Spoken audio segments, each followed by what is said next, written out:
Fala galera, eu sou Amanda Viana, estou chegando aqui no YouTube do Planeta Futebol Feminino com mais um conteúdo sobre Copa do Mundo. O Mundial está chegando, a expectativa está aumentando, todo mundo torcendo pela seleção brasileira, mas a gente vai falar aqui agora sobre outra seleção. Vamos falar sobre a seleção dos Estados Unidos, o que esperamos das estadunidenses nesse Mundial, passando por convocação, um pouco também por formação tática. E nessa, quem está aqui comigo é minha parceira Thaís Viviane. A gente vai debater muito sobre isso aqui.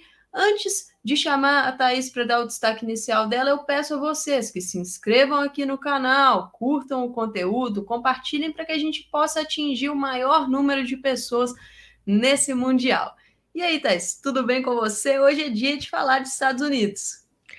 Tudo bem, Amanda? Estados Unidos, vamos falar também de algumas outras seleções em outros vídeos, fiquem atentos aí, né, para todo o conteúdo, mas naquela ansiedade já de Copa do Mundo, já querendo saber como vem, como é que vão ser as partidas, querendo que comece logo, né, porque essa fase de preparação ali, às vezes a gente fica um pouquinho em dúvida, será que vai chegar todo mundo saudável e tal? Hoje, o vídeo de hoje, a gente fala das tetracampeãs que chegam com dúvidas, acho que não tem como ser diferente disso, chegam num processo de renovação, um treinador bastante questionado, né, durante todo o ciclo dele, mas são as tetracampeãs, né, não dá para tirar ali do bolo das favoritas. Você pode, inclusive, já puxar a telinha aí, Amanda, que eu quero saber de você, que é especialista aqui em futebol norte-americano, futebol estadunidense, tanto da tabela, né? Os Estados Unidos acabou caindo num lado mais tranquilo da chave, né? Uma sorte tremenda. Com certeza, Thaís. A gente está vendo aí na tela, esse é o chaveamento aqui que o Planeta Futebol Feminino traz para vocês. Temos todos os grupos e vocês podem notar que existem dois lados, né? Essa Copa do Mundo com dois países anfitriões, a Nova Zelândia e a Austrália, a gente acaba tendo uma divisão desses lados. E os Estados Unidos caiu no lado da Nova Zelândia, então a seleção estadunidense vai jogar a primeira fase inteira na Nova Zelândia e o grupo A, o grupo C, o grupo E e o grupo G, eles estarão todos em um lado, ou seja, essas equipes vão se enfrentar até chegar na final. E do outro lado, grupo B, D, F, H. O Brasil está no grupo F, ou seja, a seleção brasileira só enfrenta os Estados Unidos nessa Copa numa possível final ou numa possível decisão de terceiro lugar. Então vamos falar um pouco sobre esse caminho dos Estados Unidos, tá? Os Estados Unidos caiu no grupo E, ao lado de Vietnã, Holanda e Portugal. É um grupo que eu considero tranquilo. Os Estados Unidos é franco favorito nesse grupo para passar em primeiro, mas a gente tem percebido algumas cascas de banana aí que podem acontecer, porque Portugal tem tido um bom desempenho em amistosos. O Vietnã deu um trabalho para a Alemanha, perdeu apenas por 2-1 para as alemãs. A Holanda é uma equipe que oscila ainda, vem também nesse processo de renovação, mudança de formação tática, mas eu vejo a seleção dos Estados Unidos favorita para passar em primeiro nesse grupo, e é um caminho que eu não digo que é um caminho fácil, mas é um caminho favorável, Thais. Estados Unidos fugiu, por exemplo, até a final de Alemanha, Inglaterra, França, o país anfitrião, um dos que é a Austrália. Então, as estadunidenses têm um caminho ali onde elas são favoritas, sim, para tentar chegar a mais uma final de Copa do Mundo. Antes de passar a bola aqui para a Thaís, para ela dar o veredito dela antes da gente ir para a convocação, só falar para vocês, né? Uma cobertura mais focada em seleção dos Estados Unidos, você acompanha lá no Na Cara do Gol. Tá aí na tela, arroba do Twitter, arroba Na Cara do Gol, tudo junto, a grafia de gol é G-O-A-L, e lá a gente fala de seleção dos Estados Unidos, NWSL, então é a página do PFF para a gente falar sobre Estados Unidos. Thaís, esse caminho da seleção estadunidense é favorável para o pentacampeonato?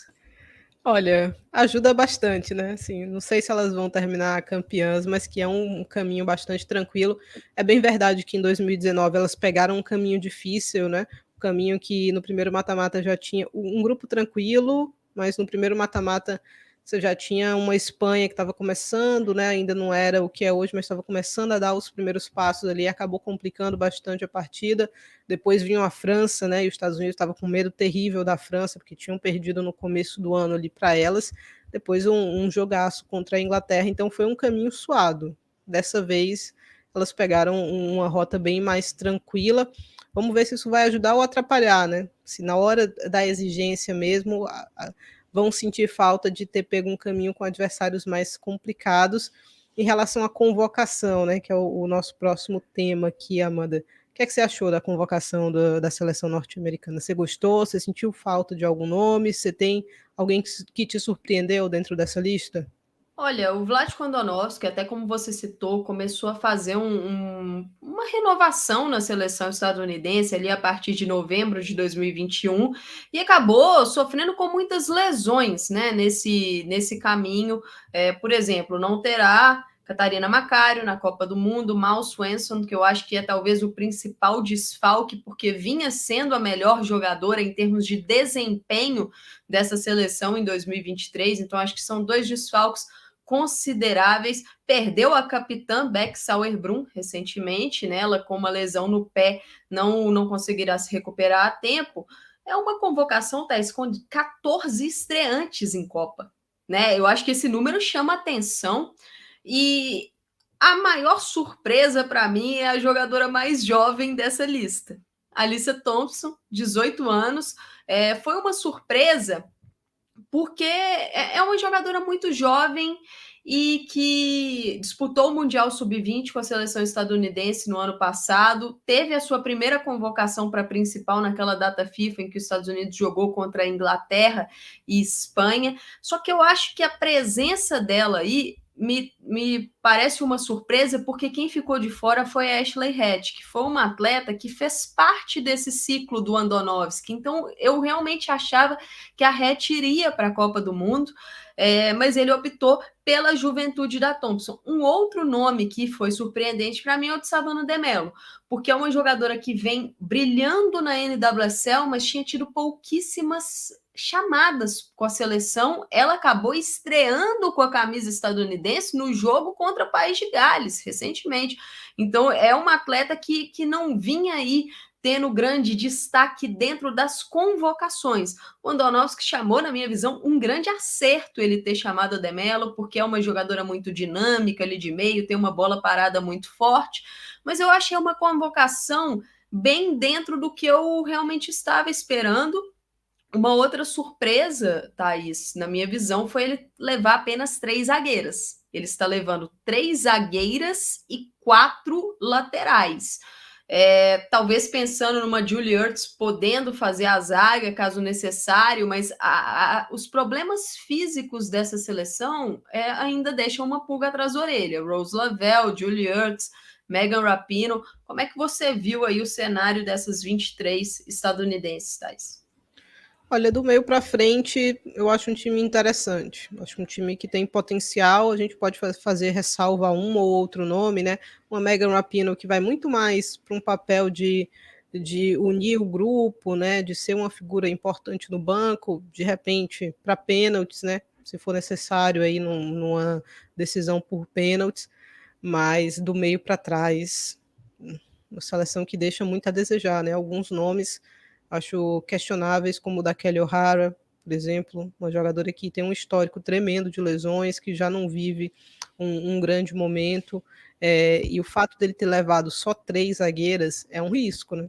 É um risco porque, de repente, ele perde alguém, vai ter que fazer a improvisação da improvisação com a Julie Ertz, que a gente não tem certeza física, né? Por parte dela voltou e tal, mas será que vai? Será que vai dar conta se os Estados Unidos precisar disputar 7 partidas dessa maneira? Então, são muitas dúvidas, é uma convocação arriscada, eu acho, defensivamente falando, é uma convocação arriscada por parte do Vlatko Andonovski. É um treinador que realmente vem sendo bastante questionado, acho que por não testar em termos de minutagem alguns nomes, né, Thaís? Ele acabou levando algumas jogadoras em chamadas, em convocações de datas FIFA, até de torneio da CONCACAF, mas deu pouca minutagem para elas.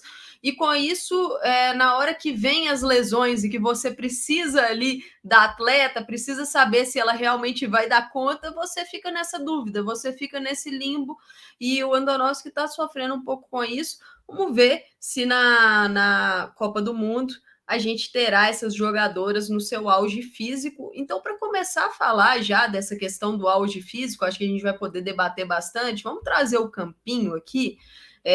Para explicar para o pessoal de casa, a gente está trazendo uma formação provável e uma variação. Essa variação ela pode acontecer dentro do próprio jogo, né? Em termos de posicionamento, uma variação tática.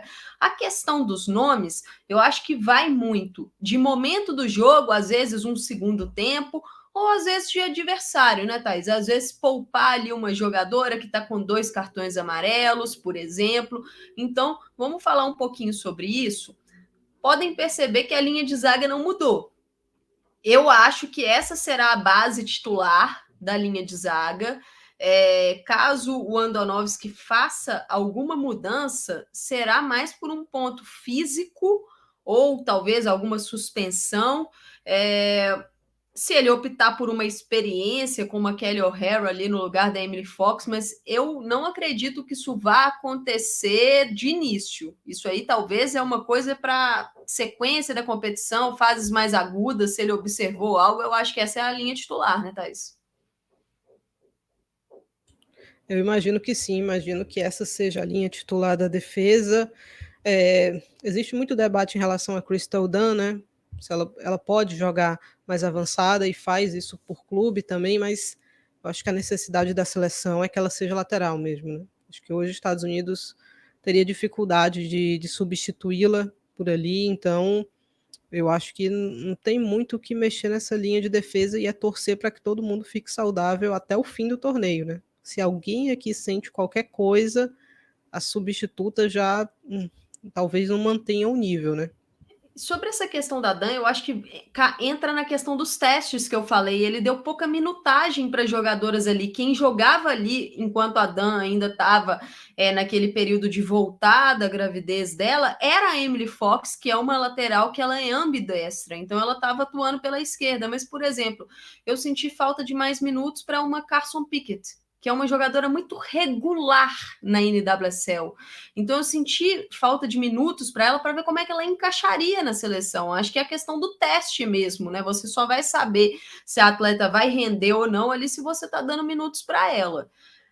Passando para o meio-campo, aqui a gente já tem algumas dúvidas, Thais. Eu acho que são dúvidas mais físicas. O Andonovski não teve a Julie Ertz por esse ciclo praticamente todo, né? Ela voltou a atuar ali em abril, e a Andy Sullivan nunca deu aquele encaixe perfeito na formação, porque ela não consegue, em termos defensivos, varrer muitos espaços como a Julie Ertz fazia, né, no seu auge, em termos defensivos, de ser aquela jogadora que compensa a ofensividade dos Estados Unidos, então ela consegue te garantir uma defesa sólida. A Andy Sullivan nunca conseguiu isso ao longo do ciclo, e eu nem acho que é por culpa total dela. Eu acho que é mais por culpa de questão de ajuda e encaixe com outras peças ali. Então fica essa dúvida se Andy Sullivan será titular ao longo da Copa. Eu acho que ela vai começar como titular, porque a Julie Ertz vem nessa incógnita física, ela não atuou contra o País de Gales, né? Então vem nessa questão. E aí a Rose Lavelle também. Rose Lavelle não joga um jogo desde abril, gente. Então é outra que ninguém sabe como é que estará fisicamente para esse início de Copa do Mundo. A substituta ideal, vamos dizer assim, que vem sendo utilizada para a Lavelle é a Ashley Sanchez, é a jogadora que bate mais em termos de característica, mas eu não descartaria uma Savannah de Mello por ali também. Como é que você vê essa questão do meio, Thaís? A gente colocou aí uma trinca, né, num 4-3-3 na formação provável, mas ele pode, ao longo do jogo, também virar para um 4-2-3-1, em que teríamos uma dupla de meio-campistas ali, né? Então, acho que talvez o ponto que os Estados Unidos mais sentiu nessa renovação é a questão da Ertz, né. Ela não ter ficado saudável nesse período, acabou tirando a consistência defensiva da equipe, né, e eu vejo os americanos, por exemplo, invejando muito a Lena Oberdorf, porque acho que é um perfil similar ao da Julie Ertz, né, e nessa nova geração, a princípio, eles não têm essa jogadora com essa qualidade, né. E aí você vê ele sempre lamentando o encaixe desse meio de campo. A Lindsey Horan não é essa primeira volante, ela pode até fazer às vezes ali, mas eu acho que ela próxima do gol, ela te rende coisas mais interessantes. A Rose Lavelle, a mesma coisa. A questão da Rose Lavelle é que das 2, na verdade, né, o ponto é que a Horan ficou mais saudável essa temporada, a Rose Lavelle é de vidro, né. Assim, não pode bater um vento mais forte que ela se machuca. E será que vai resistir o torneio inteiro, né, porque ela já é uma dúvida de largada.